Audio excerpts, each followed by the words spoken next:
اس دوران 1 اور 2 ہجری میں کئی اہم واقعات پیش آئے، ان میں سے کچھ اس طرح ہیں۔ اسی دوران میں قبلے کی تبدیلی کا حکم آیا۔ مکہ مکرمہ سے ہجرت کر کے مدینہ منورہ آنے کے بعد 16 یا 17 ماہ تک مسلمان بیت المقدس کی طرف رخ کر کے نماز پڑھتے رہے۔ اب حکم آیا کہ خانہ کعبہ یعنی مسجد الحرام کی طرف منہ کر کے نماز ادا کی جائے۔ اسی سال میں رمضان المبارک کے روزے رکھنے اور زکوٰۃ ادا کرنے کے احکام نازل ہوئے۔ پھر عیدین کی نماز اور صدقۃ الفطر کا حکم دیا گیا۔ اسی سال میں پہلی عید الفطر اور پہلی عید الاضحیٰ پڑھی گئی۔ اسی سال نبی کریم صلی اللہ علیہ وسلم نے اپنی پیاری بیٹی سیدہ فاطمہ رضی اللہ عنہا کی شادی سیدنا علی رضی اللہ عنہ سے کی۔ سب سے بڑھ کر یہ کہ اسی سال میں مسلمانوں پر حکم الہی سے جہاد فرض کیا گیا اور مسلمانوں کو اپنے دفاع کا حق دیا گیا۔ مکہ معظمہ میں صرف تبلیغ کا حکم تھا، اب اپنے تحفظ میں تلوار اٹھانے کا حکم آ گیا۔ چنانچہ سریوں اور غزوات کا آغاز ہوا۔ جن جنگوں میں آپ نے کسی صحابی کو امیر لشکر بنا کر بھیجا وہ سریہ کہلاتی ہے، اور جن جنگی مارکوں میں آپ خود امیر لشکر ہوئے وہ غزوہ کہلاتے ہیں۔ تاریخ اسلام میں غزوات کی تعداد 21 سے لے کر 27 تک بیان کی جاتی ہے، جبکہ سریوں کی تعداد اس سے کہیں زیادہ ہے۔ اس سال کے دوران کئی غزوات ہوئے، لیکن سب سے مشہور غزوہ بدر ہے۔ نبی کریم صلی اللہ علیہ وسلم جب ہجرت کر کے مدینہ منورہ پہنچے تو ان دنوں مدینے میں ایک نہایت دولت مند اور با اثر شخص عبداللہ بن ابی تھا۔ ہجرت سے پہلے انصار میں اس کا بہت اثر و رسوخ تھا۔ انصار اسے اپنا سردار بنانے والے تھے، بلکہ اس کی تاج پوشی کے لیے ایک تاج بنوا لیا گیا تھا۔ اسی دوران میں آپ صلی اللہ علیہ وسلم ہجرت کر کے مدینہ پہنچے اور انصار کے دونوں قبائل نے آپ کے ہاتھ پر بیعت کر لی، اور میثاق مدینہ کے ذریعے سے یہودیوں نے بھی آپ کی قیادت کو تسلیم کر لیا۔ اس سے عبداللہ بن ابی کی سرداری کے منصوبے دھرے کے دھرے رہ گئے۔ اس بنا پر اس نے آپ کی مخالفت پر کمر باندھ لی۔ ادھر مشرکین مکہ جو اسلام، مسلمانوں اور رسول اللہ صلی اللہ علیہ وسلم کی دشمنی میں جل بھن رہے تھے، انہوں نے عبداللہ بن ابی کو ایک دھمکی آمیز خط تحریر کیا۔ اس خط میں انہوں نے 2 ٹوک الفاظ میں لکھا: آپ لوگوں نے ہمارے صاحب کو پناہ دے رکھی ہے، اس لیے ہم اللہ کی قسم کھا کر کہتے ہیں یا تو آپ لوگ اس سے لڑائی کریں یا اسے نکال دیں، یا پھر ہم اپنی پوری جمعیت کے ساتھ آپ لوگوں پر چڑھائی کر کے آپ کے سارے جنگجوؤں کو قتل کر دیں گے اور آپ کی عورتوں کی حرمت پامال کر دیں گے۔ جب یہ خط عبداللہ بن ابی اور اس کے ساتھیوں کو ملا تو وہ رسول اللہ صلی اللہ علیہ وسلم سے جنگ کے لیے تیار ہو گئے۔ نبی اکرم صلی اللہ علیہ وسلم کو اس کی خبر ہوئی تو آپ ان کے پاس تشریف لے گئے اور فرمایا: قریش کی دھمکی تم لوگوں پر بہت گہرا اثر کر گئی ہے۔ تم خود اپنے آپ کو جتنا نقصان پہنچا دینا چاہتے ہو، قریش تمہیں اس سے زیادہ نقصان نہیں پہنچا سکتے۔ تم اپنے بیٹوں اور بھائیوں سے خود ہی لڑنا چاہتے ہو۔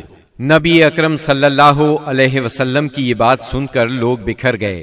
اس وقت تو عبداللہ بن ابی جنگ کے ارادے سے باز آ گیا، کیونکہ اس کے ساتھی ڈھیلے پڑ گئے تھے یا بات ان کی سمجھ میں آ گئی تھی، لیکن حقیقت میں قریش کے ساتھ اس کے تعلقات خفیہ طور پر قائم رہے، کیونکہ مسلمانوں اور مشرکین کے درمیان شر اور فساد کا کوئی موقع وہ ہاتھ سے جانے نہیں دینا چاہتا تھا۔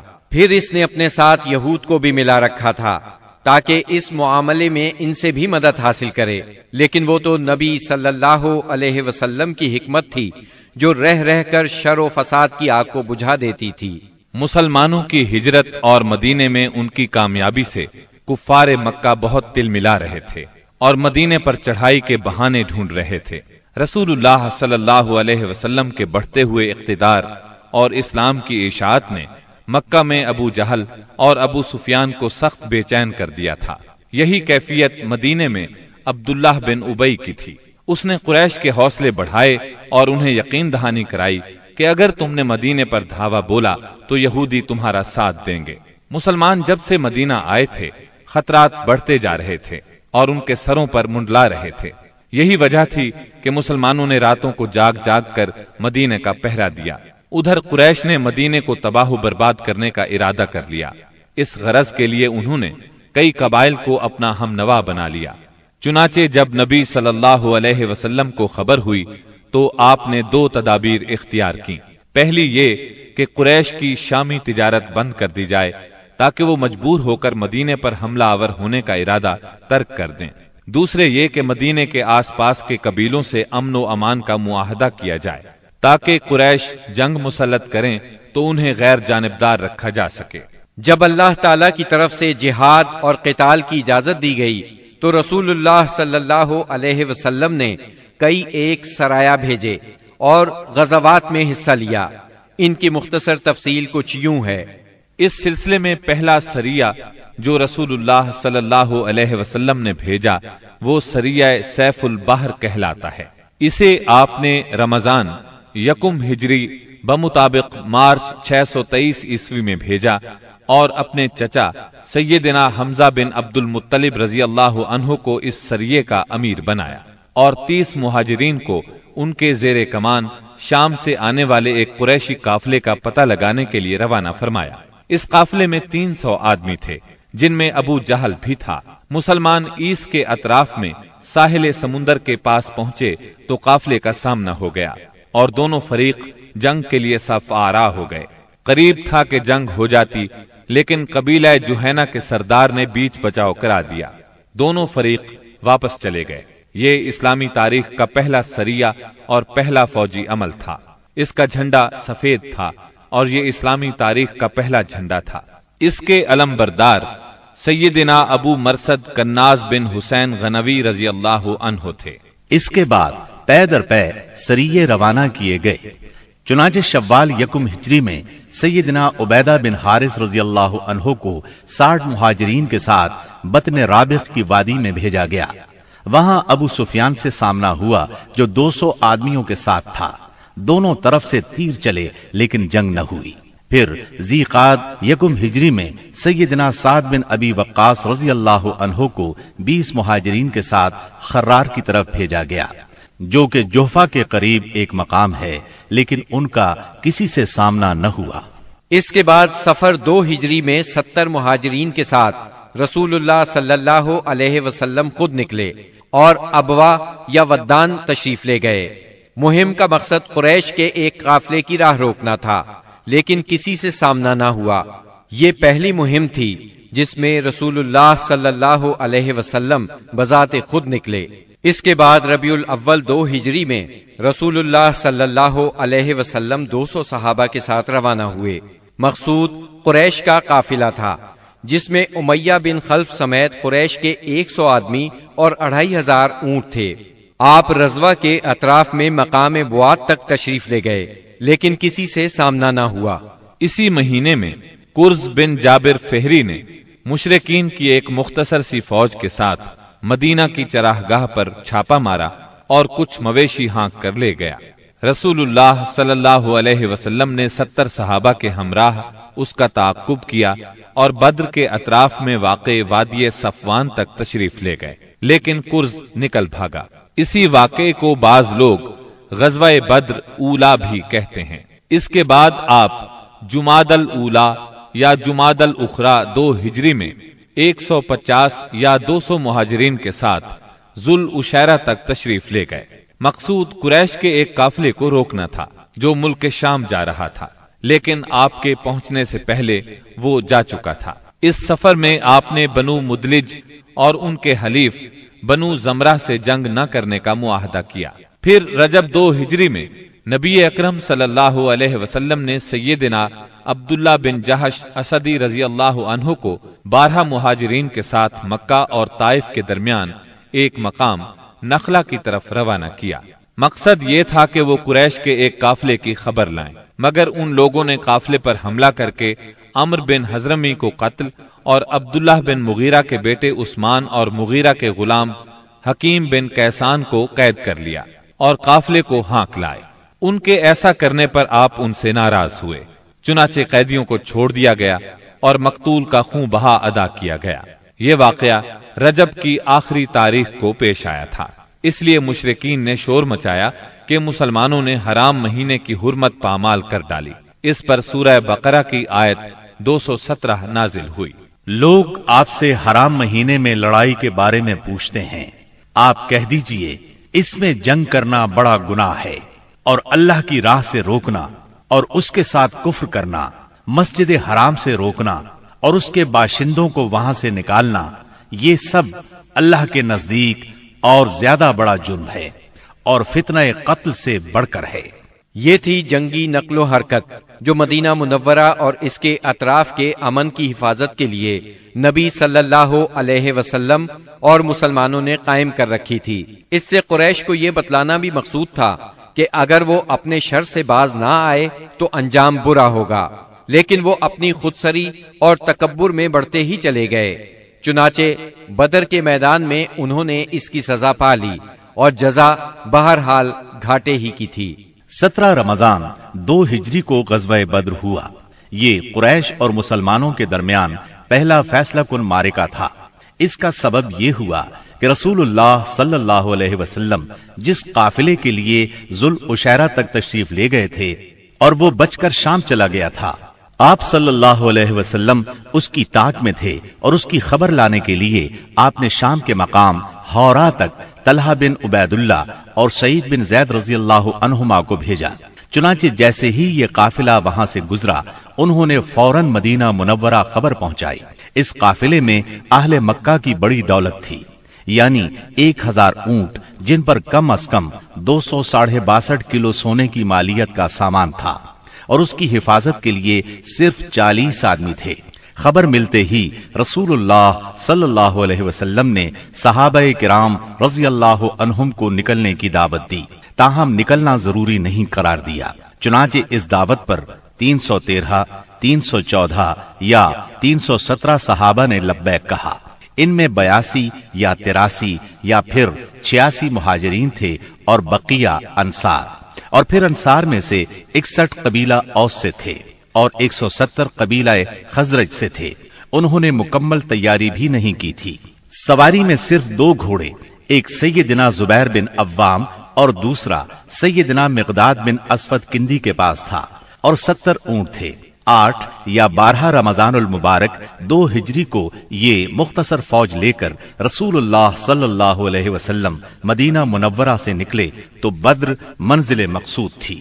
یہ مدینہ منورہ کے جنوب مغرب میں 155 کلومیٹر کے فاصلے پر واقع ہے۔ اسے ہر طرف سے بلند پہاڑوں نے گھیر رکھا ہے، زیادہ حصہ ریتلا ہے۔ ساحل سمندر یہاں سے قریباً 10 میل کے فاصلے پر ہے۔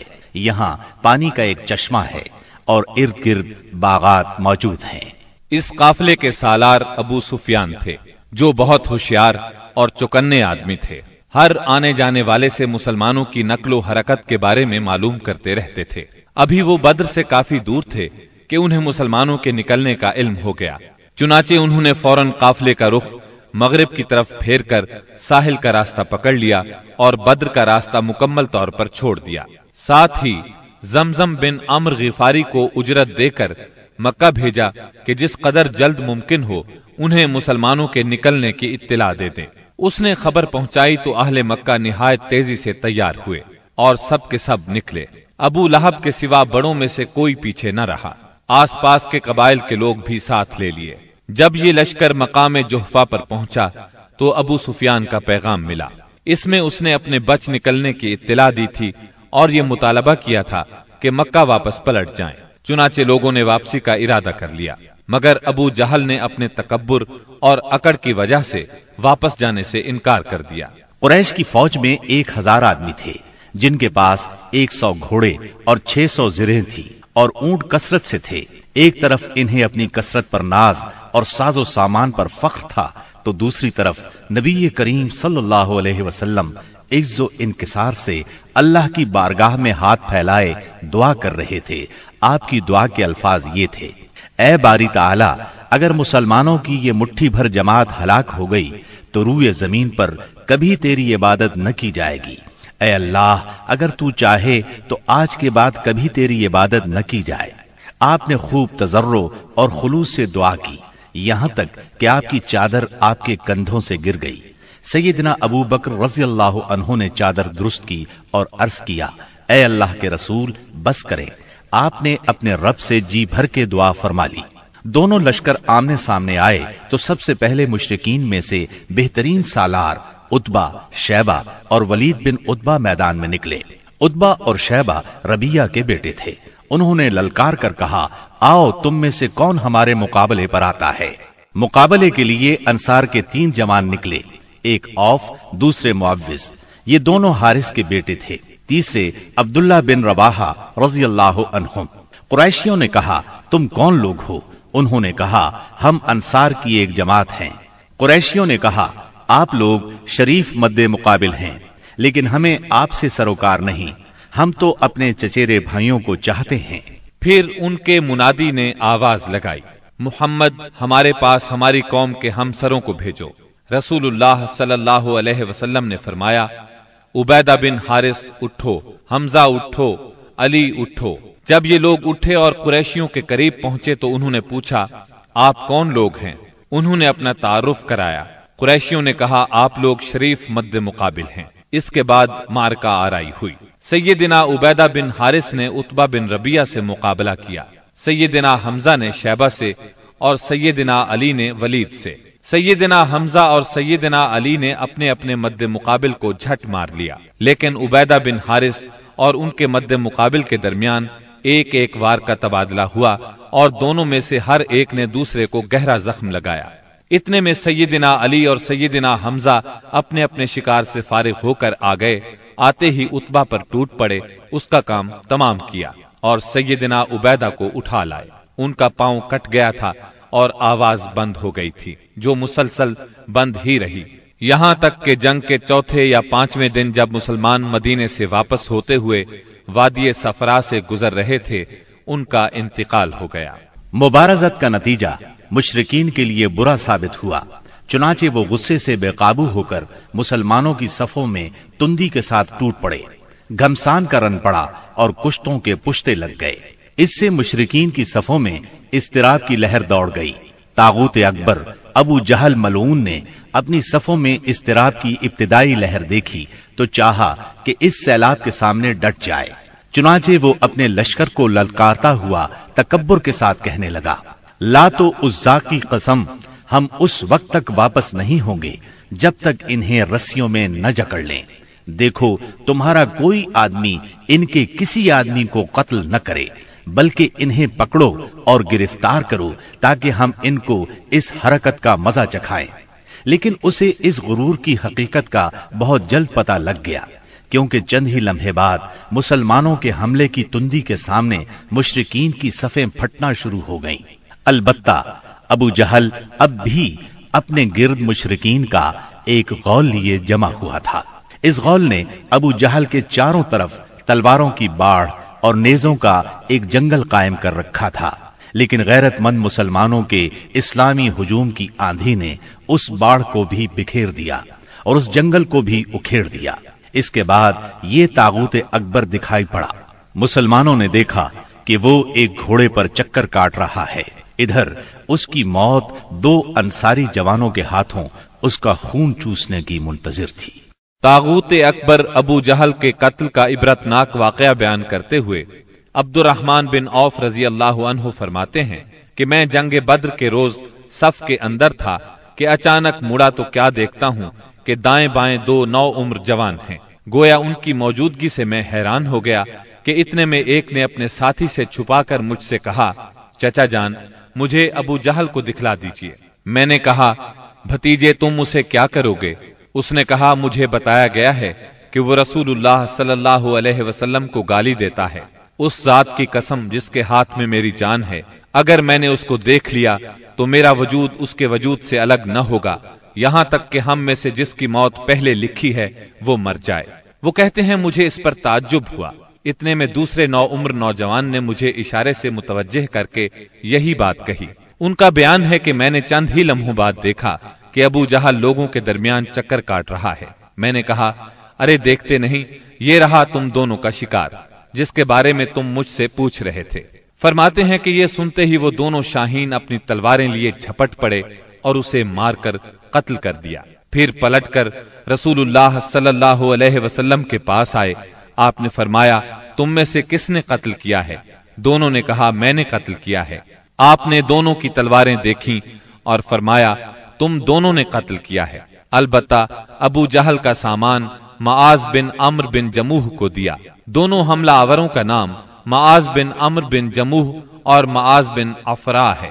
سیرت نگار ابن اسحاق کا بیان ہے کہ معاذ بن عمرو بن جموح نے کہا کہ میں نے مشرکین کو سنا وہ ابو جہل کے بارے میں کہہ رہے تھے ابو الحکم تک کسی کی رسائی نہ ہو۔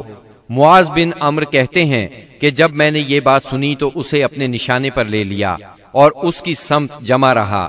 جب گنجائش ملی تو میں نے حملہ کر دیا اور ایسی ضرب لگائی کہ اس کا پاؤں نصف پنڈلی سے اڑ گیا۔ واللہ جس وقت یہ پاؤں اڑا ہے تو میں اس کی تشبیہ صرف اس گٹھلی سے دے سکتا ہوں جو موصل کی مار پڑنے پر جھٹک کر اڑ جائے۔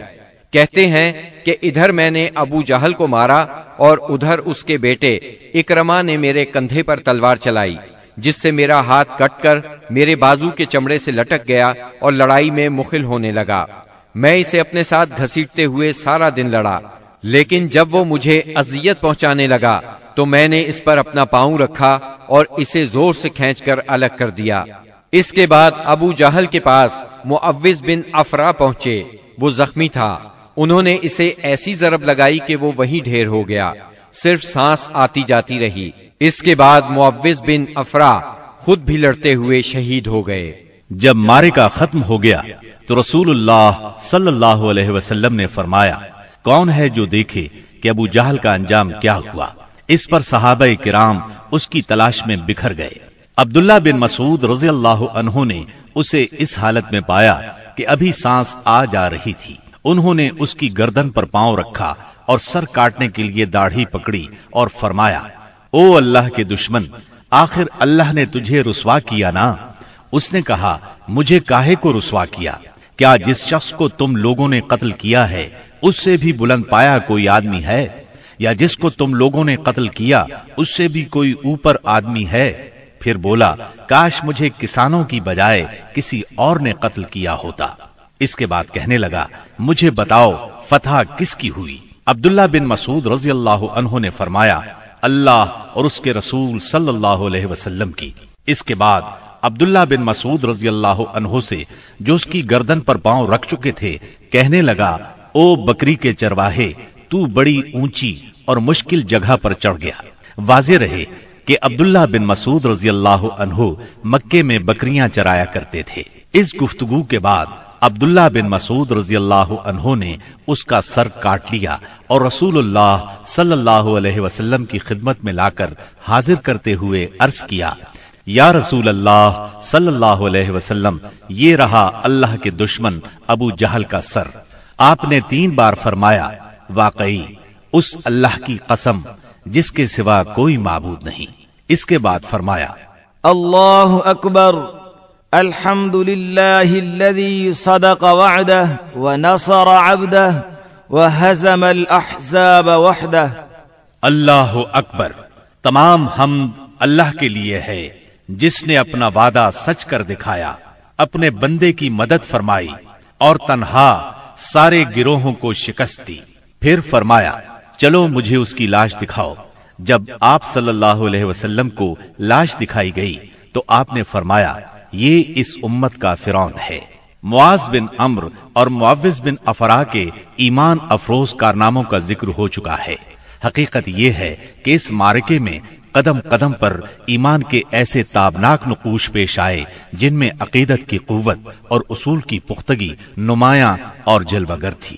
اس معرکے میں باپ اور بیٹے میں، بھائی اور بھائی میں صف آرائی ہوئی، اصولوں کے اختلاف پر تلواریں بے نیام ہوئیں اور مظلوم و مقہور نے ظالم و قاہر سے ٹکرا کر اپنے غصے کی آگ بجھائی۔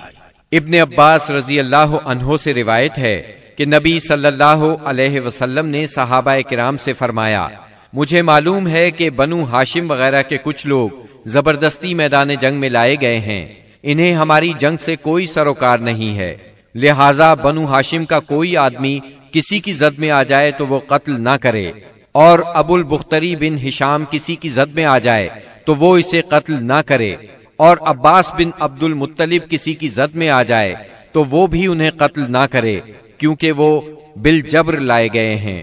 اس پر عتبہ کے صاحبزادے ابو حذیفہ رضی اللہ عنہ نے کہا، کیا ہم اپنے باپ بیٹوں، بھائیوں اور کنبے قبیلے کے لوگوں کو قتل کریں گے اور عباس کو چھوڑ دیں گے؟ اللہ کی قسم، اگر اس سے میری مٹ بھیڑ ہو گئی تو میں اسے تلوار کی لگام پہنا دوں گا۔ یہ خبر رسول اللہ صلی اللہ علیہ وسلم کو پہنچی تو آپ نے عمر بن خطاب رضی اللہ عنہ سے فرمایا، کیا رسول اللہ صلی اللہ علیہ وسلم کے چچا کے چہرے پر تلوار ماری جائے گی؟ عمر رضی اللہ عنہ نے کہا، یا رسول اللہ، مجھے چھوڑیے، میں تلوار سے اس شخص کی گردن اڑا دوں، کیونکہ اللہ کی قسم یہ شخص منافق ہو گیا ہے۔ بعد میں ابو حذیفہ رضی اللہ عنہ کہا کرتے تھے، اس دن میں نے جو بات کہہ دی تھی اس کی وجہ سے مجھے برابر خوف لگا رہتا ہے، صرف یہی صورت ہے کہ میری شہادت اس کا کفارہ بن جائے، اور بالآخر وہ یمامہ کی جنگ میں شہید ہو ہی گئے۔ ابو البختری کو قتل کرنے سے اس لیے منع کیا گیا تھا کہ مکے میں یہ شخص سب سے زیادہ رسول اللہ صلی اللہ علیہ وسلم کی ایذا رسانی سے اپنا ہاتھ روکے ہوئے تھا، آپ کو کسی قسم کی تکلیف نہ پہنچاتا تھا اور نہ اس کی طرف سے کوئی ناگوار بات سننے میں آتی تھی، اور یہ ان لوگوں میں سے تھا جنہوں نے بنی ہاشم اور بنی مطلب کے بائیکاٹ کا صحیفہ چاک کیا تھا۔ لیکن ان سب کے باوجود ابو البختری کو قتل کر دیا گیا۔ ہوا یہ کہ مجزر بن زیاد سے اس کی مد بھیڑ ہو گئی، اس کے ساتھ اس کا ایک اور ساتھی بھی تھا، دونوں ساتھ ساتھ لڑ رہے تھے۔ مجزر نے کہا، ابو البختری، رسول اللہ صلی اللہ علیہ وسلم نے ہمیں آپ کو قتل کرنے سے منع کیا ہے۔ اس نے کہا، اور میرا ساتھی؟ مجزر نے کہا، نہیں واللہ ہم آپ کے ساتھی کو نہیں چھوڑ سکتے۔ اس نے کہا، اللہ کی قسم، تب میں اور وہ دونوں مریں گے۔ اس کے بعد دونوں نے لڑائی شروع کر دی، مجزر نے مجبوراً اسے بھی قتل کر دیا۔ مکے کے اندر جاہلیت کے زمانے سے عبد الرحمن بن عوف رضی اللہ عنہ اور امیہ بن خلف میں باہم دوستی تھی۔ جنگ بدر کے روز امیہ اپنے لڑکے علی کا ہاتھ پکڑے کھڑا تھا کہ اتنے میں ادھر سے عبد الرحمن بن عوف کا گزر ہوا۔ وہ دشمن سے کچھ زرہیں چھین کر لادے لیے جا رہے تھے۔ امیہ نے انہیں دیکھ کر کہا، کیا تمہیں میری ضرورت ہے؟ میں تمہاری ان زرہوں سے بہتر ہوں، آج جیسا منظر تو میں نے دیکھا ہی نہیں۔ کیا تمہیں دودھ کی حاجت نہیں؟ مطلب یہ تھا کہ جو مجھے قید کرے گا میں اسے فدیے میں خوب ددھیل اونٹنیاں دوں گا۔ یہ سن کر عبد الرحمن بن عوف رضی اللہ عنہ نے زرہیں پھینک دی اور دونوں کو گرفتار کر کے آگے بڑھے۔ عبد الرحمن بن عوف رضی اللہ عنہ کہتے ہیں کہ میں امیہ اور اس کے بیٹے کے درمیان چل رہا تھا کہ امیہ نے پوچھا، آپ لوگوں میں کون سا آدمی تھا جو اپنے سینے پر شتر مرغ کا پر لگائے ہوئے تھا؟ میں نے کہا، وہ حمزہ بن عبد المطلب رضی اللہ عنہ تھے۔ امیہ نے کہا، یہی شخص ہے جس نے ہمارے اندر تباہی مچا رکھی تھی۔ سیدنا عبد الرحمن رضی اللہ عنہ کہتے ہیں کہ واللہ میں ان دونوں کو لیے جا رہا تھا کہ اچانک بلال رضی اللہ عنہ نے امیہ کو میرے ساتھ دیکھ لیا تو انہوں نے کہا، او ہو کفار کا سرغنہ امیہ بن خلف، اب یا تو میں بچوں گا یا یہ بچے گا۔ میں نے کہا، اے بلال رضی اللہ عنہ، یہ میرا قیدی ہے۔ انہوں نے کہا، اب یا تو میں رہوں گا یا یہ رہے گا۔ پھر نہایت بلند آواز سے پکارا، اے اللہ کے مددگارو، یہ رہا کفار کا سرغنہ امیہ بن خلف، اب یا تو میں رہوں گا یا یہ رہے گا۔ عبد الرحمن بن عوف رضی اللہ عنہ کہتے ہیں کہ اتنے میں لوگوں نے ہمیں گھیرے میں لے لیا۔ میں ان کا بچاؤ کر رہا تھا مگر ایک آدمی نے تلوار سے اس کے بیٹے کے پاؤں پر ضرب لگائی اور وہ وہیں گر گیا۔ ادھر امیہ نے اتنے زور سے چیخ ماری کہ میں نے ویسی چیخ کبھی سنی ہی نہ تھی۔ میں نے کہا، نکل بھاگو، مگر آج بھاگنے کی گنجائش نہیں، اللہ کی قسم میں تمہارے کچھ کام نہیں آ سکتا۔ عبد الرحمن رضی اللہ عنہ فرماتے ہیں کہ لوگوں نے اپنی تلواروں سے ان دونوں کو کاٹ کر ان کا کام تمام کر دیا۔ اس کے بعد عبد الرحمن بن عوف رضی اللہ عنہ کہا کرتے تھے، اللہ بلال رضی اللہ عنہ پر رحم کرے، میری زرہیں بھی گئیں اور میرے قیدی کے بارے میں مجھے تڑپا بھی دیا۔ سیدنا عمر بن خطاب رضی اللہ عنہ نے اپنے ماموں عاص بن ہشام بن مغیرہ کو قتل کیا۔ سیدنا ابو بکر صدیق رضی اللہ عنہ نے اپنے بیٹے عبد الرحمن کو، جو اس وقت مشرکین کے ہمراہ تھے، پکار کر کہا، او خبیث، میرا مال کہاں ہے؟ عبد الرحمن نے جواب میں ایک شعر کہا جس کا ترجمہ یوں ہے، ہتھیار، تیز رو گھوڑے اور اس تلوار کے سوا کچھ باقی نہیں جو بڑھاپے کی گمراہی کا خاتمہ کرتی ہے۔ جس وقت مسلمانوں نے مشرکین کی گرفتاری شروع کی، رسول اللہ صلی اللہ علیہ وسلم چھپر میں تشریف فرما تھے اور سعد بن معاذ رضی اللہ عنہ تلوار حمائل کیے دروازے پر پہرا دے رہے تھے۔ رسول اللہ صلی اللہ علیہ وسلم نے دیکھا کہ سعد رضی اللہ عنہ کے چہرے پر لوگوں کی اس حرکت کا ناگوار اثر پڑ رہا ہے۔ آپ نے فرمایا، اے سعد، ایسا محسوس ہوتا ہے کہ تم کو مسلمانوں کا یہ کام ناگوار ہے۔ انہوں نے کہا، جی ہاں، اللہ کی قسم، اے اللہ کے رسول، یہ اہل شرک کے ساتھ پہلا معرکہ ہے جس کا موقع اللہ نے ہمیں فراہم کیا ہے، اس لیے اہل شرک کو باقی چھوڑنے کی بجائے مجھے یہ بات زیادہ پسند ہے کہ انہیں خوب قتل کیا جائے اور اچھی طرح کچل دیا جائے۔